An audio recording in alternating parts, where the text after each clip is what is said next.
Hello friends, welcome to my YouTube channel Nishchit education 2.0 channel subscribe कर और bell icon press कर दी। आज आमार विषय है जो बीत गई। कवि हरिवंश राय बच्चन का जन्म हुआ था सन 1907 में। कवि ने इस कविता में बीती बातों को भुलाकर क्या क्या करने का संदेश दिया है।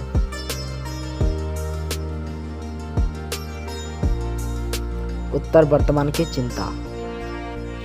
अपने प्रिय तारों के टूट जाने पर क्या अंबर कभी शोक मनाता है? नहीं, अपने प्रिय तारों के टूट जाने पर अंबर कभी शोक नहीं मनाता। हमें मधुबन और मदिरालय से क्या शिक्षा मिलती है?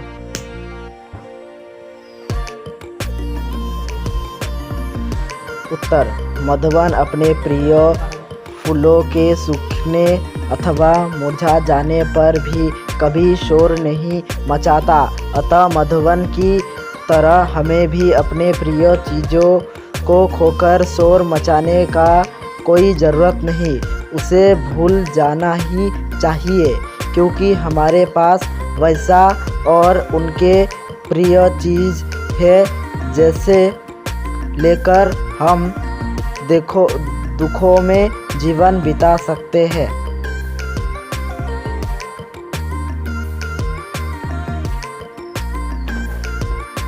मदिरालय से भी हम वैसी ही शिक्षा प्राप्त कर सकता कि मधु का घट टूटने पर भी मादकता के मारे लोग मधु को पीना नहीं छोड़ता, और सोचे मधु से जलते हुए लोग लोभी कभी नहीं चिल्लाता, कभी नहीं रोता। इससे हमें यह शिक्षा मिलती है कि जीवन की मादकता मनुष्य के एक एक दृष्टिकोण पर निर्भर है। कोमल मिट्टी से बने घट का जीवन तुच्छ है, इसको लेकर चिल्लाने वाला मनुष्य का जीवन भी तुच्छ है। कवि ने अंबर के आनंद को देखने की बात क्यों की है?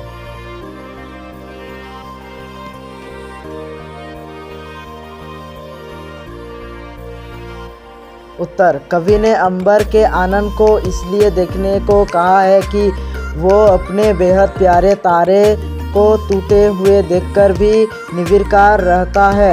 अतः मनुष्य को अपने दुखों को याद करके शोक मनाना अच्छी बात नहीं है। मनुष्य को निर्विकार चित्त का ही अधिकार होना चाहिए।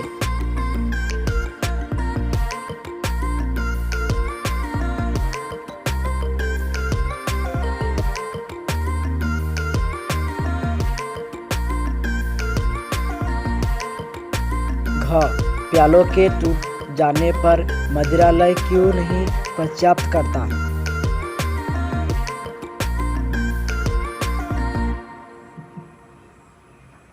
उत्तर, प्यालों के टूट जाने पर मदिरालय इसलिए पर्याप्त नहीं करता क्योंकि मृदा मिट्टी से बने हुए प्यालों लघु जीवन लेकर आए हैं।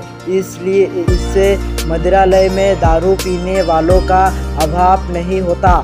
मधु के घट का भी कमी नहीं होता। मादकता के मारे लोग मदिरालय को नहीं छोड़ सकता।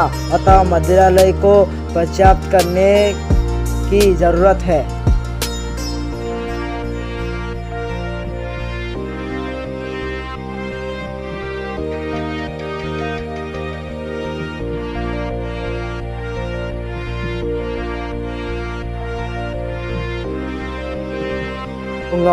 मधु के घट और प्यालों से किन लोगों का लगाव होता है?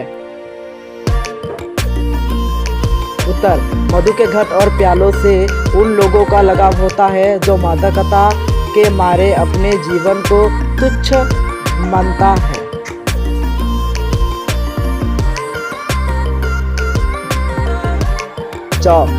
जो मादकता के मारे हैं वे मधु लूटा ही करते हैं।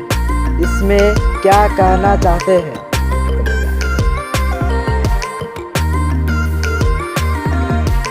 इसमें कवि यह कहना चाहते हैं कि मादकता के मारे लोग मदिरालय को नहीं छोड़ सकता।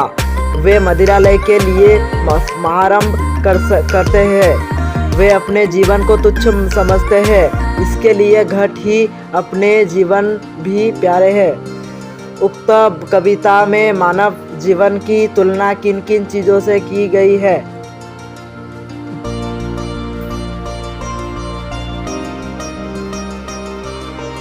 उक्त कविता में मानव जीवन की तुलना अंबर के टूटे हुए तारों, उपवन के मुरझाई गई फूल और मदिरालय का टूटा हुआ प्यालों के साथ की गई है। इस कविता से हमें क्या शिक्षा मिलती है?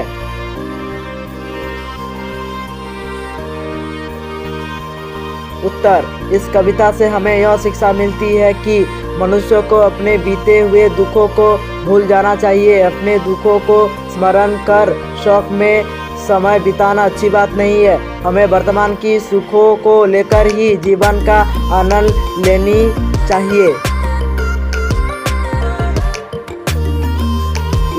प्रसंग व्याख्या करो। जीवन में एक सितारा था। अंबर के आनंद को देखो।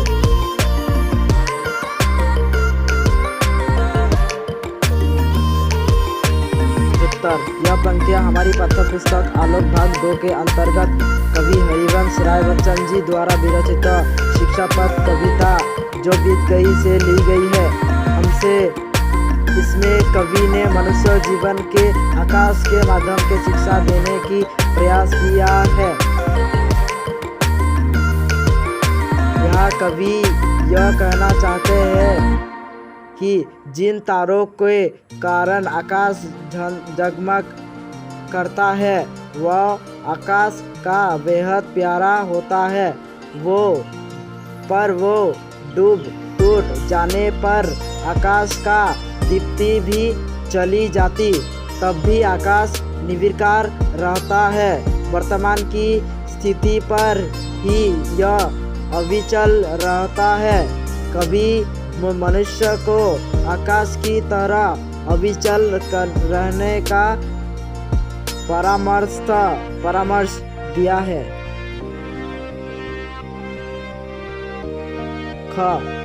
मृदु मिट्टी के ही बने हुए प्याले फूटा ही करते हैं।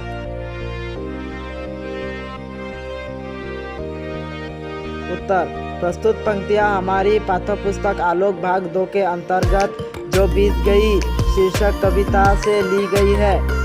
इसकी रचयिता है हरिवंश राय बच्चन। हमसे इसमें कवि ने मनुष्य जीवन को मधुघट और मधु प्याले से तुलना करते हुए जीवन की मादकता के बारे में बताया है। कवि के अनुसार मधुघट कोमल मिट्टी द्वारा बनाया जाता है। इस मिट्टी पर गिरकर टूट जाते हैं।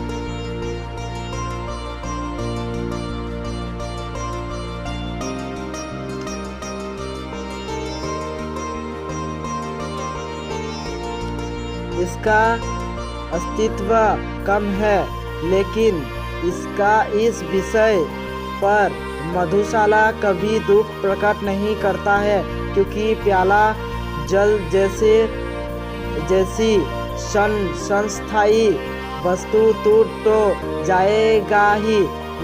इसी तरह अपने दुख को याद कर शौक मनाने से जीवन के बाकी समय को सुखपूर्वक बिता देना ही अच्छा है। Thank you so much. Like कीजिए, सब्सक्राइब कीजिए चैनल को और कमेंट कीजिए। अगर अच्छा इससे बेहतर अगर गलती हुआ है तो क्षमा कर दीजिएगा। Bye bye, take care.